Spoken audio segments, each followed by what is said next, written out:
The fire came without warning on a summer morning. When the sky was blue and the markets were full, Kale was drawing maps in the royal tower when she heard the screaming. She looked up from her work and saw shadows crossing the sun. Not clouds. Something else. Something with wings. The first dragon breathed, and the harbor turned to white flame. Ships became ash in seconds. The water itself seemed to boil. Kale watched from her window as a second dragon opened its mouth and erased the temple district. A third took the merchant quarter. They moved like farmers cutting wheat, steady and sure, burning everything in neat lines. She ran. Everyone ran. But most people had nowhere to go except into the streets, and the streets were where the fire fell. Kale remembered her grandmother's stories about the deep mines in the eastern mountains. Her family had worked those mines 3 generations ago, before they rose to serve the crown. She knew the paths. She knew the caves went deep, deeper than any fire could reach. She grabbed the brass instrument from her grandmother's old chest. The probability compass, her grandmother had called it. A family treasure from the age before dragons, when humans had powers they no longer understood. Kale had never believed the stories. The compass did not point north. It did not seem to point anywhere useful. But her grandmother had made her promise to keep it safe, and Kale kept her promises. The run to the mountains took 3 days. Kale did not sleep. She could not sleep. Every time she closed her eyes, she saw the harbor burning. She heard the screams. She smelled the smoke that seemed to follow her no matter how far she traveled. She was not alone on the roads. Thousands of survivors moved in the same direction, seeking caves and tunnels and anywhere the fire could not reach. Most of them died in the first week. The dragons hunted refugees the way cats hunt mice, diving from the clouds to burn groups of 50 or 100 at a time. They seemed to enjoy it. They seemed to find it amusing. Kale survived because she traveled alone and moved at night. She ate roots and drank from streams. She hid in ditches when shadows crossed the stars. She learned to read the sky the way she had once read coastlines, watching for the shape of wings against the dark. On the 7th day, she reached the mines. She found the others there, perhaps 200 people who had made the same desperate journey. They huddled in the darkness and listened to the world burn above them. Some prayed to gods who did not answer. Some simply stared at the stone walls and said nothing at all. For 3 months, they lived like animals in the dark. They ate mushrooms and blind fish from underground lakes. They drank water that tasted like iron.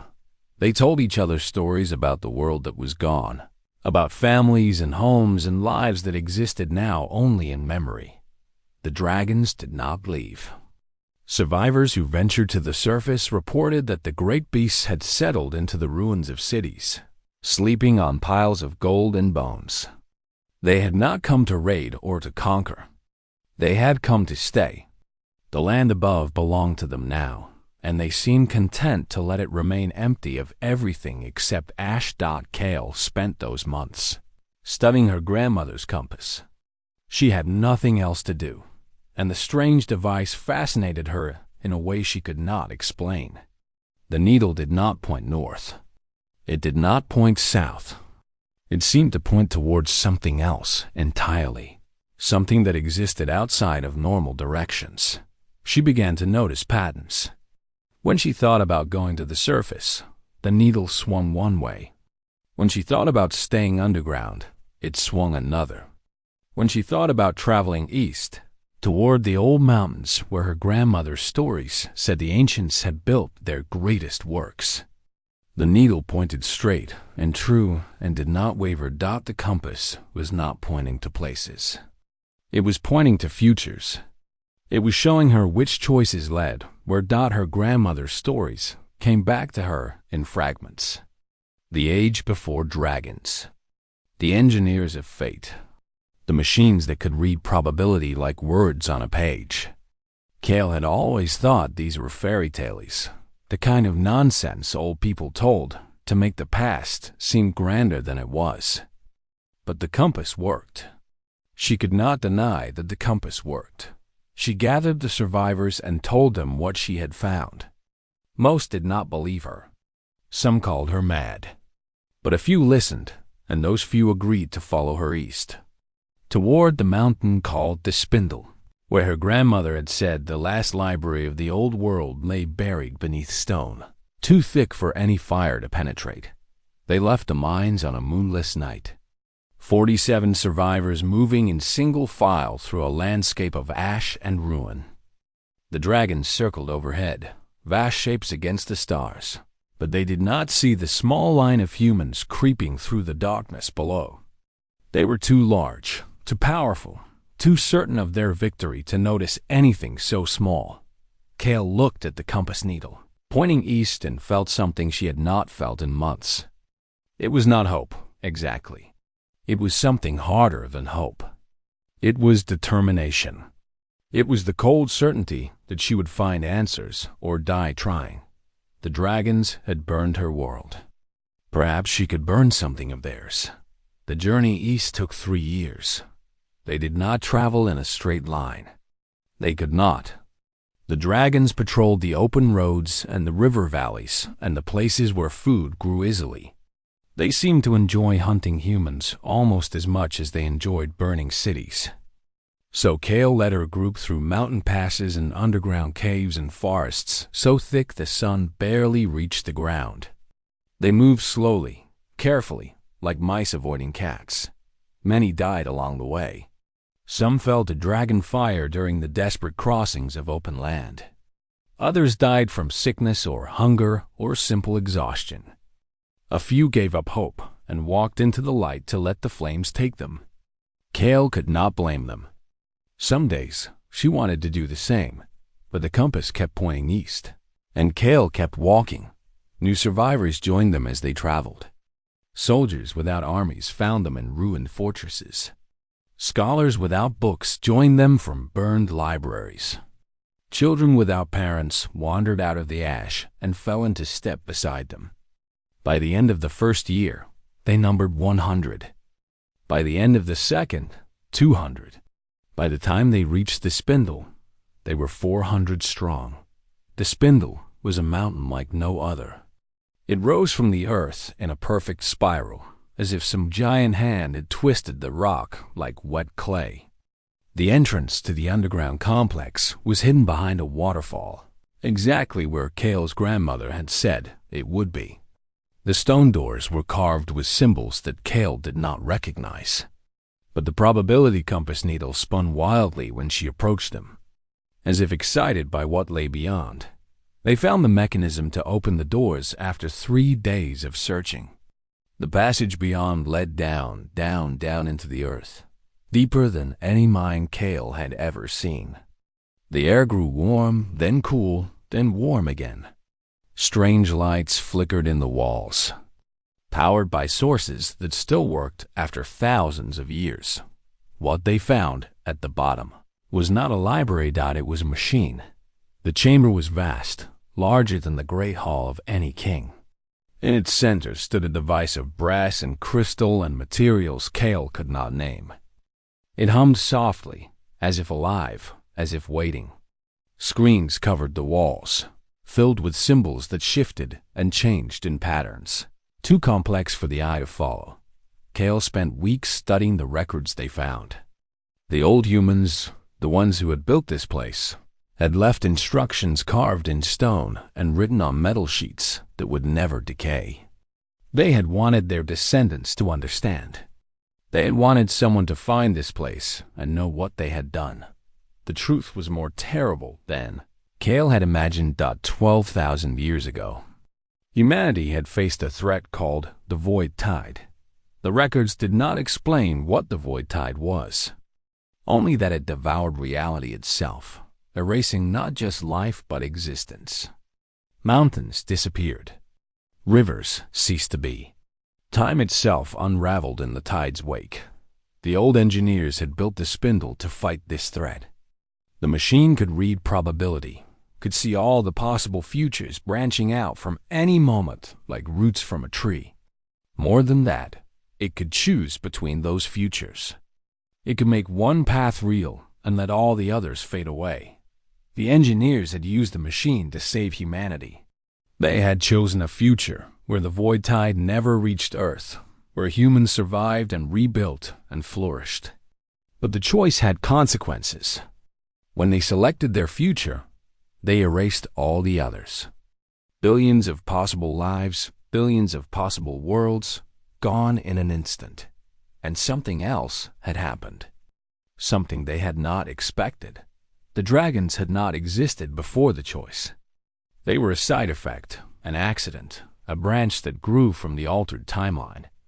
When the engineers rewrote fate to save humanity from the void tide, they unknowingly wrote the dragons into existence. Kale sat with this knowledge for a long time. The creatures that had destroyed her world, that had burned her city and killed everyone she loved, were not invaders from some distant land. They were consequences. They were the price humanity had paid for its own survival 12,000 years ago. She told the others what she had learned. Some wept, some raged, some refused to believe her. But the evidence was there in the records, undeniable, and eventually, even the doubters had to accept the truth. The machine still worked. They could use it again. They could choose a new future, a future without dragons. A future where humanity lived free. But Kale understood the cost now. To use the machine meant to erase futures, to unmake possibilities, to destroy versions of the world that might have been beautiful and good. The engineers who had saved humanity had also killed it, in a sense. They had killed all the humanities that might have existed in other timelines. Could she make that choice? Could anyone? The debates began, fierce and endless, echoing through the chambers of the spindle. The fate of the world hung in the balance, and 400 survivors argued about which path to take. The arguments lasted for months. Some people wanted to erase the dragons completely. They wanted to use the machine to rewrite history, to choose a future where the great beasts had never existed. Their cities would return. Their families would live again. Everything lost would be restored. But Kale had studied the records carefully. Changing 12,000 years of history would change everything. The people in this chamber, the survivors who had suffered so much, might never exist in the new timeline. Their parents might never meet. Their grandparents might never be born. They would save humanity by erasing themselves. Others proposed a different plan. Instead of changing the past, they could change the future. The machine could rewrite what humans would become. It could give them scales that resisted fire. It could give them wings to match the dragons. It could make them live for centuries instead of decades. Humanity would survive by becoming something new. But what would they lose? Would they still laugh? Would they still cry? Would they still love each other in the same way? The records showed that the machine could not predict everything. Small changes led to large consequences. Making humans into something that could fight dragons might make them into something that was no longer truly human. A third group argued for acceptance. The dragons existed. Humanity had created them, even if by accident. Perhaps the answer was not to fight or to change, but to find a way to share the world. Perhaps peace was possible if they could only learn to communicate.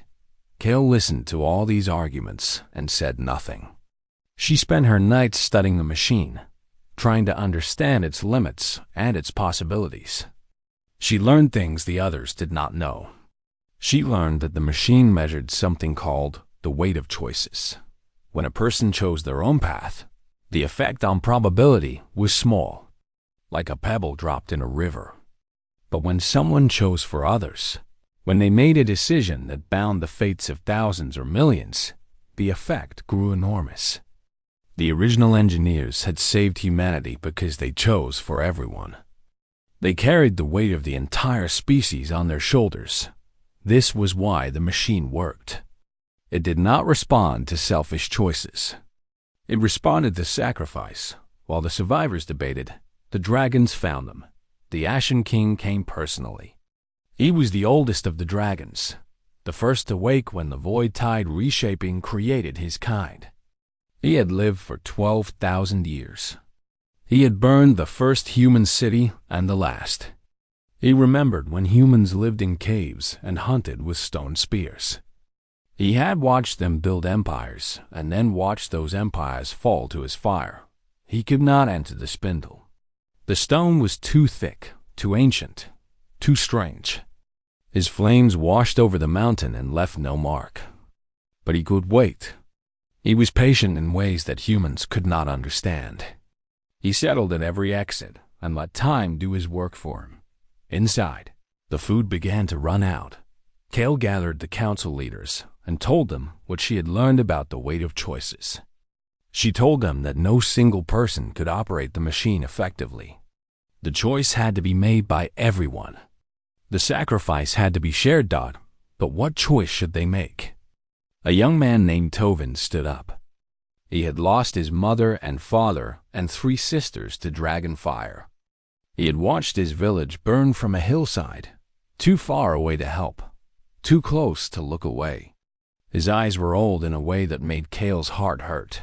Tovin proposed a 4th option. The dragons were eternal. They did not age. They did not sicken. They did not die unless killed, and nothing could kill them. This was their greatest strength. It was also perhaps their greatest weakness. What if the machine did not erase the dragons? What if it did not transform humanity? What if, instead, it gave the dragons something they had never had? Mortality, the knowledge of death, the understanding that their time, like all time, would eventually end. The chamber fell silent. People looked at each other, uncertain, afraid. This was not the dramatic victory they had imagined. It was not revenge. It was not salvation. It was something stranger, something smaller, something that might take 1,000 years to matter. But it was a choice that did not require erasing history. It did not require transforming humanity. It simply asked the universe to make the dragons part of the normal order of things, subject to the same rules as everything else. The vote was held the next morning. 360 people participated. Some were too sick to move.